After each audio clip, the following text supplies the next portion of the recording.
This is your weather briefing for Sunday, January 20th, 2013, and taking a look at the morning weather map. We can see the cold front that crossed the area through the night and into the morning has now made its way into the central portions of Ohio. Has just crossed the Indiana-Kentucky state line and continues to push down to the southeast. There's a secondary cold front, too, up across the northern lakes area that will be reinforcing the cold air that we've got in place here. That'll be coming on down through the nighttime hours and to bring some scattered snow showers to us pretty much any time during the day on Sunday and into the early parts of Monday as well. Temperatures, though, noticeably colder back to the west. You can see the single-digit temperatures and the lower teens. The winds have diminished, though, quite a bit to the west as well, and we'll see our winds diminishing gradually throughout the course of the day and the nighttime. We're taking a look at Grand Rapids radar this morning because it shows very clearly the snow bands coming in off the lake effect snow showers will be a good part of our forecast for today and tonight. They won't be a continuous snowfall event around here. We'll see them kind of hit and miss, but as they head over toward Lansing and especially toward the Detroit area, there will be some dissipation, which is though areas west of Lansing will have a chance at seeing a dusting of snow up to an inch or so perhaps, with lesser amounts going eastward. Ann Arbor, Detroit, Pontiac, that way, not looking for a whole lot at all. Some scattered flurries and snow showers, about the extent of what we'll see.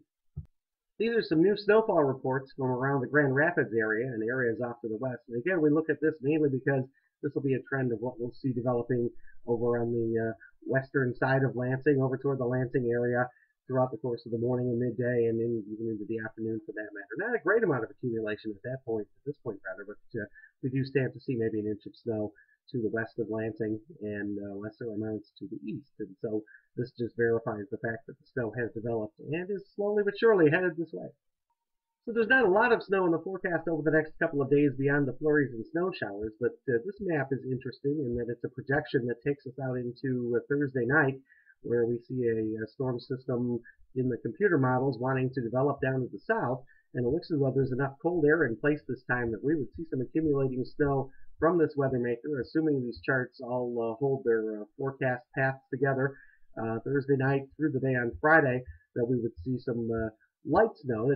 This won't be a major snowstorm, but it does look as though we could see a couple of inches of accumulation at least off of this system, assuming that it all stays together. It is a little early to tell yet, and the maps have been somewhat flexible and changeable in their forecasting over the last couple of days. So we'll watch this one, and of course we'll keep it updated on the 2-week outlook page as well as the upcoming days, the alerts page as well. One more longer range chart that takes us out toward the end of the month shows a continuously active weather pattern for the Midwest and heading into the Great Lakes. This map is illustration of the period, the 29th, 30th of January, right toward the end of the month, where again, the computers want to develop a pretty significant storm. This one looks as though it wants to bring some milder air up this way too, so we'll have to watch and see. It looks as though there could be some mixed precipitation and maybe even some rain with this one before it changes back to snow. But again, plenty of wet weather in store for us for the second half of the month here. And rounding out the month of January, this storm will be one of the special interest to watch. So wrapping up the Sunday weather briefing, we are looking at cloud cover mixing with a little bit of sun now and again across southern Michigan and the northern portion of Ohio too. And temperatures that will be pretty steady in the 20s, the lower 20s range, and then dropping off from there through the nighttime. A few scattered flurries and snow showers into the day tomorrow as well. That's your weather briefing. Thanks for checking it out and have a great day.